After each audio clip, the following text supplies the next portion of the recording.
Vitu ambavyo ni muhimu sana katika maisha ya mwanadamu, mojawapo ni kupata nafasi ambayo inamvutia kila mmoja.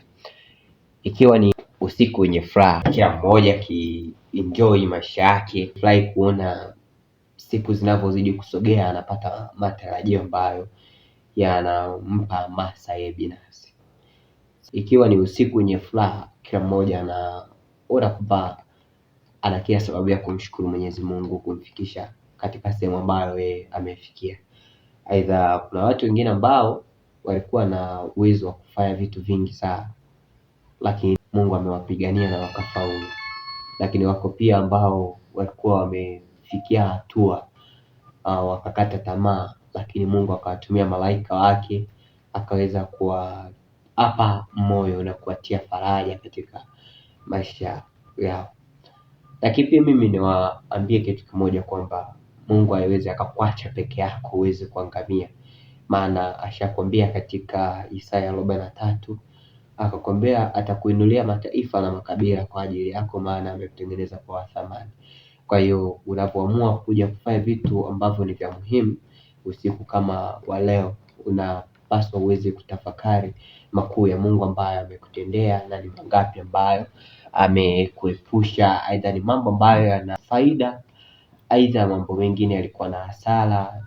Umepoteza marafiki zako wa msingi wa muhimu, umepoteza wapendwa wako, lakini wewe bado unaendelea kuwa hai. Lakini na hilo ni moja kati ya jambo ambalo unapaswa kumshukuru Mwenyezi Mungu, kwa sababu huenda lingetokea jambo lililo kubwa zaidi ambalo lingekuletea negative impact katika maisha yako. Kitu kingine ambacho ningependa sana kukiweka wazi ni kwamba kama wewe ni mpambanaji wa aina yoyote ile, unapambania maisha yako, unapambania taifa lako, unapambania taasisi yako, aidha kampuni, aidha unapambania vitu vya aina tofauti tofauti, usikose kumshirikisha Mungu wako katika masuala kama hayo, kwa sababu kila njia ambayo wewe unapitia usipomshirikisha Mwenyezi Mungu, kuna vikwazo ambavyo unaweza ukakutana navyo vikakukatisha tamaa na usiendelee, aidha usifike mbali, kwa sababu ya kwamba umeshakosa hamasa, upendo, kukuonesha ukaribu, kukuonesha vitu ambavyo vinahitaji kama faraja na mambo mengine mengi.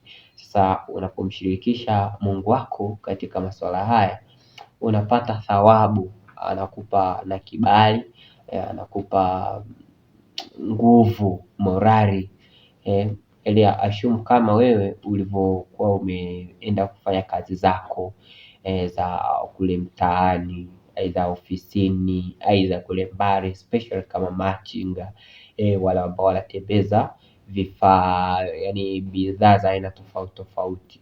Ametoka kijiji kimoja ameenda kijiji jirani kwa ajili ya kusupply bidhaa zake, lakini alivyotoka ametoka akiwa amechoka. So the way umetoka huko ukiwa umechoka, ukaenda mfano bafuni ukaoga maji ya baridi au yenye uvuguvugu kulingana na jinsi ambavyo umezoea, ile situations ambayo umetoka bafuni, sasa umeingia dressing room, the way unavyojifeel amani, mtu ambaye umejisikia mpya, ndo vivyo hivyo sasa kwa mtu ambaye amemkabidhi Mungu masuala yake yanavyokuja kutokea, yani kwenye moyo wake, yani anajihisi mtu mwenye amani, furaha isiyo na kifani. Sasa bwana, vijana walio wengi tumefikia hatua ya kuweza kuelezea masuala yetu binafsi ambayo yapo kwenye nafsi zetu. Mfano, mimi nakwambia kwamba kila mtu akiamua kutoa ushuhuda kwa Mungu wake, yani aliyomtendea, kuna mtu ambaye anaweza kutoa ushuhuda mpaka asimalize, kwa sababu kuna kazi nyingine ambazo tunazifanya sisi ni ngumu, ila unahitaji nia na uvumilivu ili uweze kushinda mambo yote haya. Lakini pia kama umeshindwa kuwa mvumilivu, sidhani kama unaweza ukafaulu. Lakini pia Mungu akiamua kukuinulia watu, aidha makabila, akakupatanisha na ardhi fulani, kile jambo ambalo unalifanya linaweza likafanikiwa.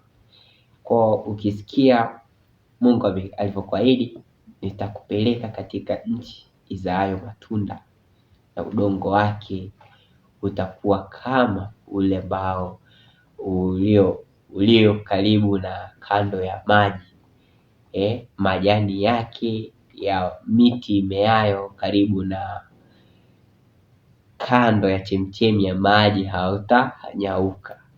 Ujue kwamba kuna sehemu ambayo wewe ukienda sasa kupanda mbegu yako, aidha ni biashara, aidha ni walimu, umeenda kufundisha, umeenda kuhamasisha watu wale wakakuelewa, aidha ni kanisa, umeenda kujenga kanisa, umeenda kutangaza neno la Mungu na ile ardhi imekukubali, ile ardhi kapokea mbegu ambayo umeenda kuipanda katika eneo husika, jua kwamba lile eneo limekukubali. Na neno ardhi kukukubali si kwamba mpaka upande mbegu za maboga, mahindi au maharage. Hapana, kwa maana hata mazingira ya wale watu ambao wanakuzunguka wamekukubali.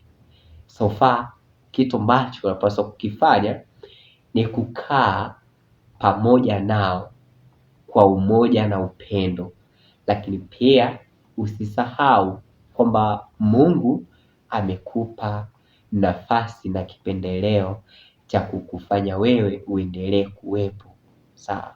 Lakini pia mimi nikwambie kitu kimoja, kwamba wakati Mungu amepanda mbegu yake ndani yako, na wewe inabidi upande mbegu yako ndani yake.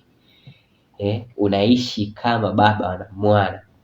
So unajua kwamba kama umekubali Mungu kuwa kama alivyokuwa tokea mwanzo ndani ya maisha yako, vivyo hivyo hata jambo utakalolifanya haliwezi kufeli, litafanikiwa kwa 100%. Niko pamoja na nyinyi katika kipindi ambacho ni pendo sana, especially usiku kama wa leo. Ningependa kuzungumza na watu wengi sana ambao wanapenda kutufuatilia katika mitandao yetu ya kijamii. Wanapenda sana kuona kila post ambazo tunaziposti kila siku zikiwa zinaleta mabadiliko katika maisha yao. Sasa kuna vitu ambavyo huwezi ukaviona kwa macho ya kiubinadamu, lakini kwenye macho ya roho unaweza ukaviona. Mfano, kuna mtu ambaye anaanzisha biashara akiwa hajui atamuuzia nani, hajui atakayeanza kununua ni nani, lakini unamuona asubuhi anaamka, anaenda anafungua biashara yake, biashara anauza, na anashangaa mauzo wakati siku hiyo yanapaa, yanaenda viral kuliko yeye alivyodhania. Kwa sababu gani? Kwa sababu ya kuwa ana kibali, ardhi imemkubali.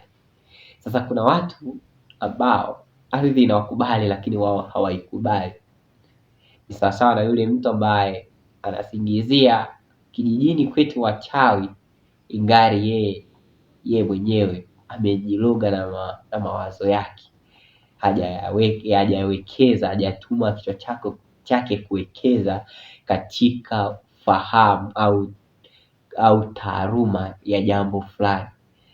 Amekosa maarifa sahihi ya kwa nini yuko katika mazingira yale, ya kwa nini afanye nini ili aweze kubadilisha desturi ambayo yameizoea au tabia.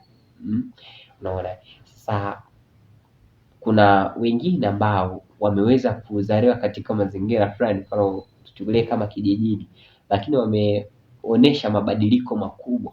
Kwa sababu gani? Ardhi imewakubali na wao wameikubali.